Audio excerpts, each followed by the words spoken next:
Have you noticed that classic cars are changing? They just don't feel like classics anymore, and that's no bad thing. Hear me out. When you think of a classic car, what are you thinking? Are you thinking about maybe an old Jaguar, some little two-seat British sports car? But no, every year a whole new bunch of interesting cars hit 40 years old and gain that historic status. So that means that actually classic cars now are things like Ford Fiesta XR2s, Mercedes 190Es have just turned 40 years old. And of course, the Volkswagen Golf Mark II GTI is also now a fully fledged classic car. And that gives us an interesting choice because they're tax, MOT and ULEZ exempt. It means that we've got some really cool options for a retro daily. So I bought this.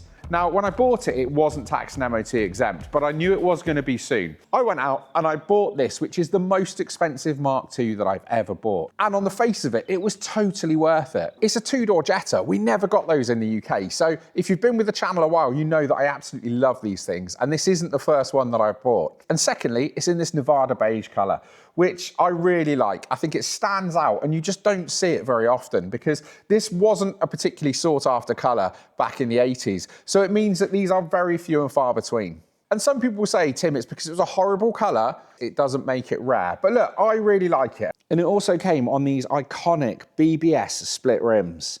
They're 15 by 8 inches and they absolutely suit this car perfectly. Inside, we've got this Time Warp Grandad spec interior.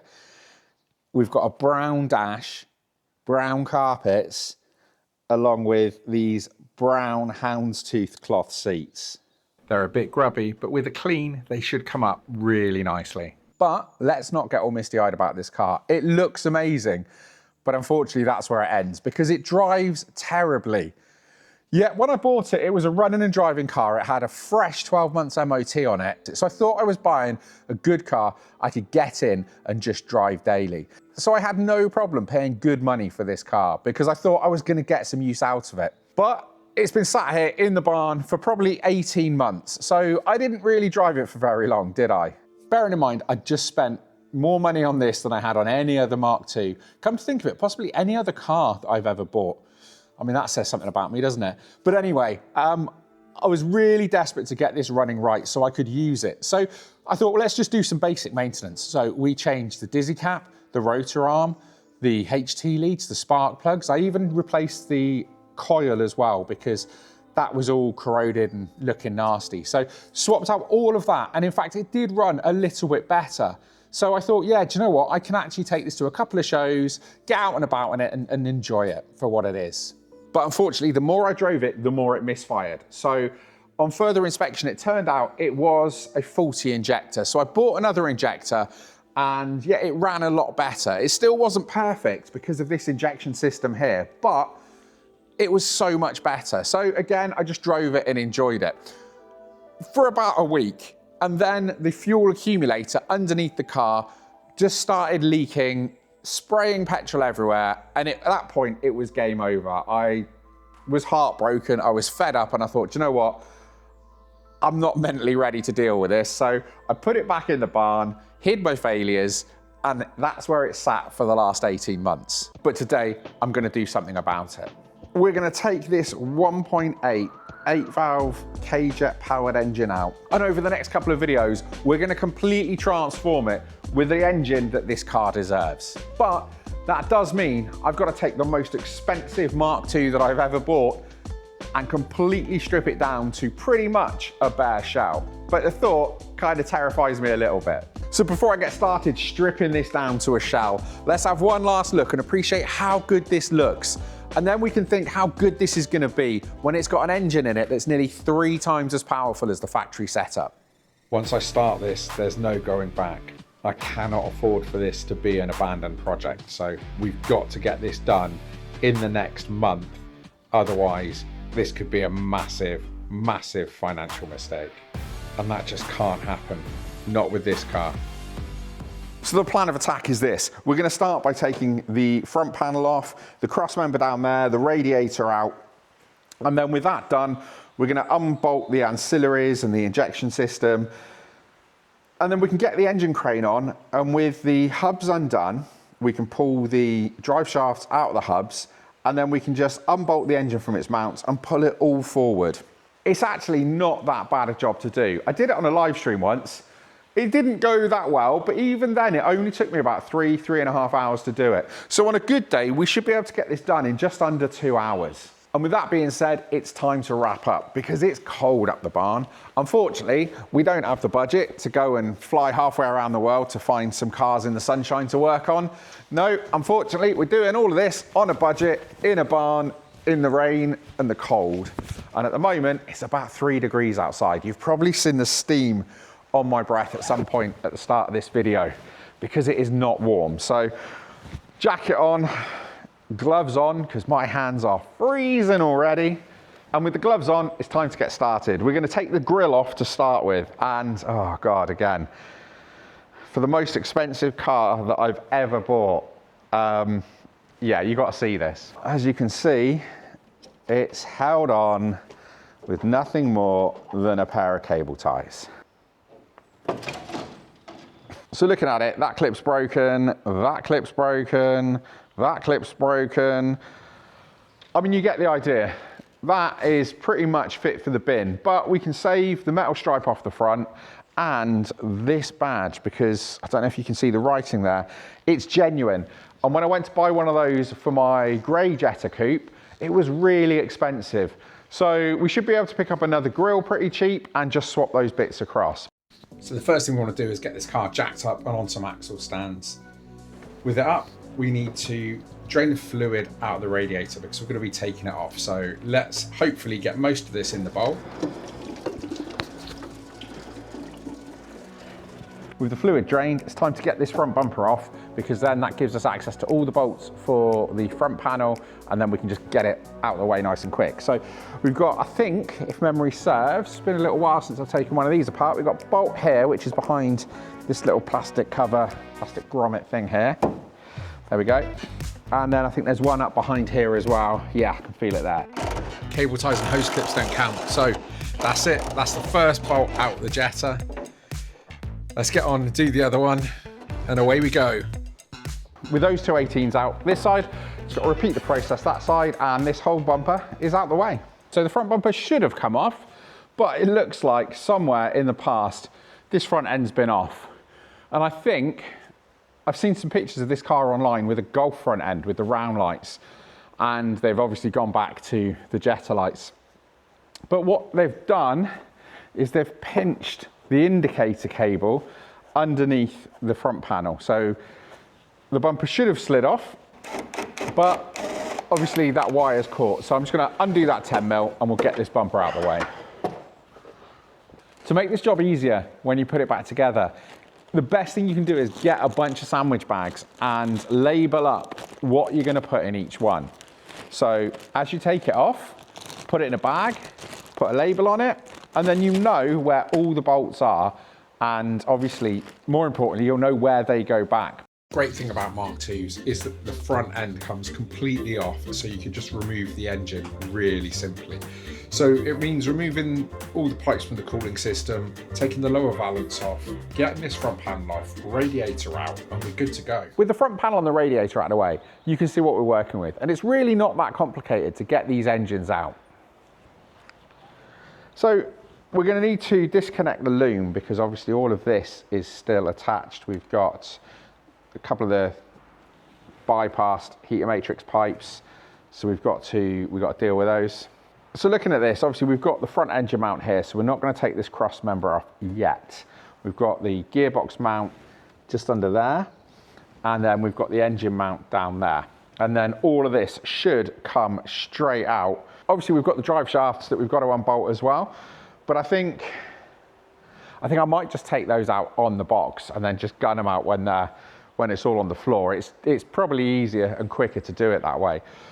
So yeah, looking at it, we've got to disconnect the loom. I mean, what there is of it, it's a really basic loom. It's not like the later Volkswagens with a multi-plug on the side, you pop it off. You've got all sorts of individual sensors and everything else connected. So we've got obviously the starter motor wiring to the alternator. So again, we can pop that off.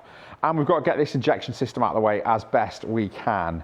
So we'll take the airbox out and I don't know, I'll see how I feel about that. But yeah, obviously we've got lots of this janky old wiring that just is floating around, but I think we can unplug this from here. Yeah, we can unplug that from the back there. And then actually, oh, we've got another plug here. And with that plug out the way, we've got another one here. So we're just kind of unplugging as we go along it. And so then with that off, that's no longer attached to the engine. There's a lot of connectors, but it's not particularly complicated. We want to just go around one by one, disconnecting all the sensors and wires so that we can just get the engine out. If you're new here, you might have noticed the cars in the background of this video and thought to yourself, yeah, Tim's got some pretty cool cars in that barn. But if you've been with the channel for a while, you might be looking at this thinking, Tim, why are you starting another project? You've got barn find to finish and you've got the 5-door 8-valve to finish as well. And I know you're going to write that in the comments, Minty, Monkey, both of you guys, I know what you're thinking. And look, I tend to agree, those projects need to get finished, but barn find kind of came to a bit of a impromptu halt. I will get that back on track. We will get that done. But at the moment, it needs a whole bunch of welding and some other stuff that I just haven't got the cash to do. The 5-door needs some wiring. And again, it should have been a really easy project. I shouldn't have gone for the air conditioning because that's what I'm waiting for someone to look at for me. The aircon is what's holding it up. So back to this, and the reason that I'm doing this car is because I've got a whole bunch of donor parts and cars in the barn that I can use to build this. And the big thing is at the back end of last year, got made redundant. It's been a few months and I might have to sell a car to pay the barn rent. And why not look at my biggest ticket car as the one that's going to pay the rent for a little while? And look, I'm not saying this for sympathy, guys. It happens, and look, I'm going to be okay. But it just makes sense, the position I'm in right now, to spend the time I've got off work building the Mark II of my dreams. And if I can afford to keep it, happy days. If not, I've got a great car that I can sell to bring in some cash to pay the barn rent for the next however long. It just makes sense. So let me take this opportunity to thank everyone who supported the channel this far. And if you're new here and you haven't subscribed, press the subscribe button, press the bell notifications. You'll get notified when the next update on this goes live. Oh, there's some tiny little brakes. To get the drive shaft undone, we're just going to use a 30mm on an impact gun and buzz it out. Nice and simple. I've decided I'm going to do it properly. I've got a spline bit and I'm just going to undo these 6 drive shaft bolts one at a time from underneath the car. Those are crazy tight. I mean, that's 2 down, what, 4 to go? It'll be a lot quicker with a gun, but I guess I'm going to have to do them one by hand. But then once they're cracked off, I should be able to just spin them out with a gun, so it's not going to be that bad. Sometime later. Okay, so we've got a bit of a problem. One of the spline bolts that holds the drive shaft in, I've managed to round it off because I'm a massive idiot. So yeah, it just slipped off and I guess I didn't have it on properly. And so now I can't get that bolt out. I'm gonna need to cut it off with an angle grinder to get the drive shaft off. And I'd rather not do that with it sort of still attached to the car. So what I'm gonna do is I've removed the hub nut anyway. I'm gonna take off the strut bolts and then the ball joint. It's probably gonna be easier to undo the 3 bolts from the lower arm and just tap it all out. And then, yeah, then we're gonna have the drive shaft still attached to the box, but we can just take the shaft out with the box, which was my initial thoughts in the first place. I don't know why I tried to do it the right way because now I've just caused myself more work. If I'd done it with it off the car, I would have had much better access and I wouldn't have cocked it up. So anyway, let's get these off and then I think we disconnect the exhaust and we're ready to pull the engine out. So that's the 3 bolts out the bottom of the ball joint into the lower arm because it's easier to get those out than it is to try and split that ball joint. We've got the 2 bolts into the strut, so they're just really supporting it at the moment. And I've got the drive shaft bolt is like the hub bolt is off as well. So all I need to do is either A, carefully remove the brake flexi, or B, just cut it. Yeah, do you know what? I'm bored of it now. So we're gonna cut that, and then I can just pull this whole hub assembly off. And with both sides undone, we can just slide the drive shaft out of the hub. And then we've still got it attached to the box, and we'll just pull it all out as one. With all the bolts out, we need to give it a little wiggle to get the ball joint out of the bottom of the lower arm. And then with that out, there we go. It should be easy enough just to pull the end of the drive shaft out of the hub.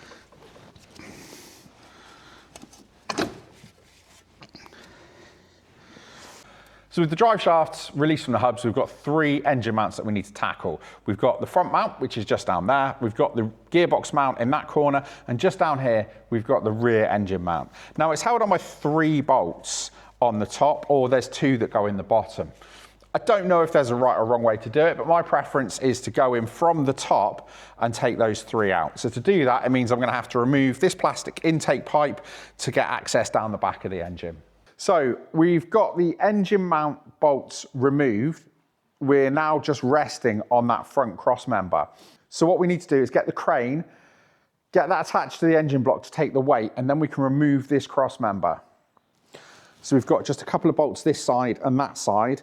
And then with that drop down, we can then just pull the engine forward, and that should, fingers crossed, be everything disconnected and removed, and then we can just take all the wiring loom and everything else out of the engine bay.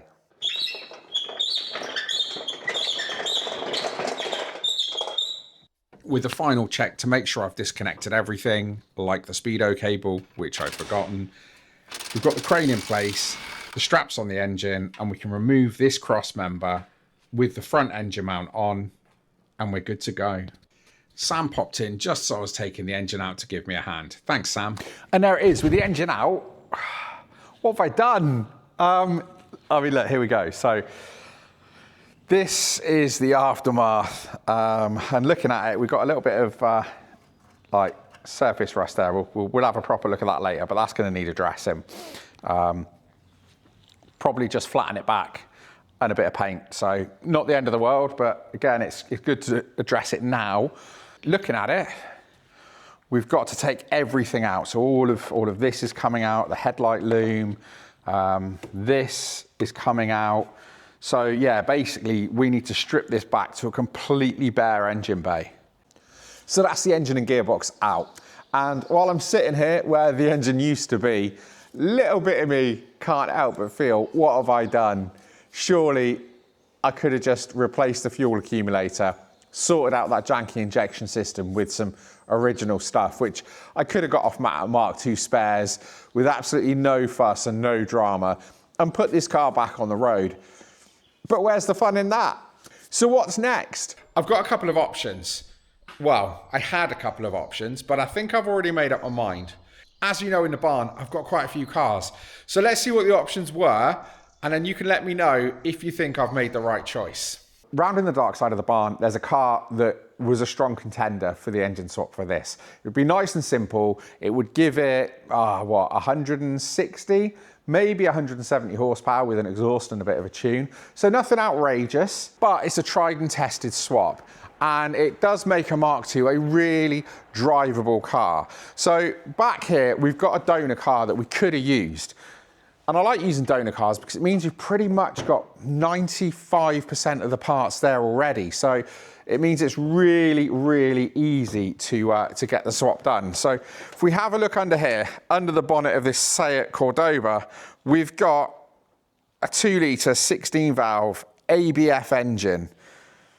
So we're not going with the ABF. So what is the other option? Well, over here, back in the light side, we've got another car. So we've got a complete donor that I've been considering using, and I was thinking about putting it in this car, but I'd need to buy a whole bunch more bits. So I thought maybe I'll save this one for another project. But down here, I've got an Audi TT with the 225 horsepower engine. It's already got a big fat induction kit on it. And that is a tried and tested swap in a Mark II. It is a great daily driver with power, reliability, and weirdly, fuel economy. Yeah, I know, right? putting an engine in to give you more power, and you actually get pretty decent fuel economy. But no, like I said, gonna save that one for another project. So what am I putting in? Well, you may have seen this car on the channel before. It has been floating around in the background for a while. I've bought a complete donor vehicle because, again, like I said, I feel like that's the easiest option. And so when this came up for sale a little while ago, I had to jump on it. That's right, sat here in the barn next to the beige Jetta. We've had the perfect donor car the whole time. We've got a Mark II Jetta. I mean, it's perfect, right? But this one is a little bit spicy.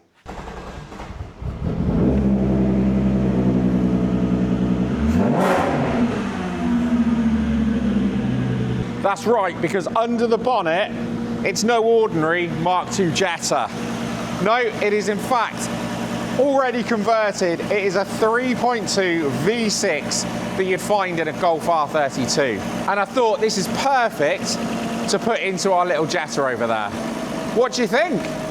Is it a good idea? We're going to take the 3.2 V6 out of this and transfer the engine, the gearbox, the loom, everything across to our 1985 Jetta Coupe. So, yeah, I mean, that sounds simple, right? The reason that this car is a perfect donor is because it is riddled with rust underneath. When I got it, it came with a pair of brand new sills as well. So obviously, this was running and driving when I got it. So it just needed either a whole bunch of welding and then paintwork, or it was the perfect donor for an engine swap. So guys, let me know what you think. The next video is going to be getting this engine stripped and prepped and everything ready to go back into this Jetta. And I need to make a decision on the interior as well. What are we gonna do? Are we keeping it Grandad or are we gonna upgrade it? Bearing in mind, this is a budget project. I haven't got a huge amount of cash to throw at this. And unfortunately, there is nothing good on the interior of this Jetta that I can use in here. So with that in mind, like the video, subscribe to the channel, it really does help. Press the bell notification so you're notified when we upload the next part of this build project. It's gonna come pretty quickly because I'm up here in the barn every day at the moment, so we should be making some really great progress. But if you can't wait for that next video, take a look at this video here because YouTube thinks you're gonna love it.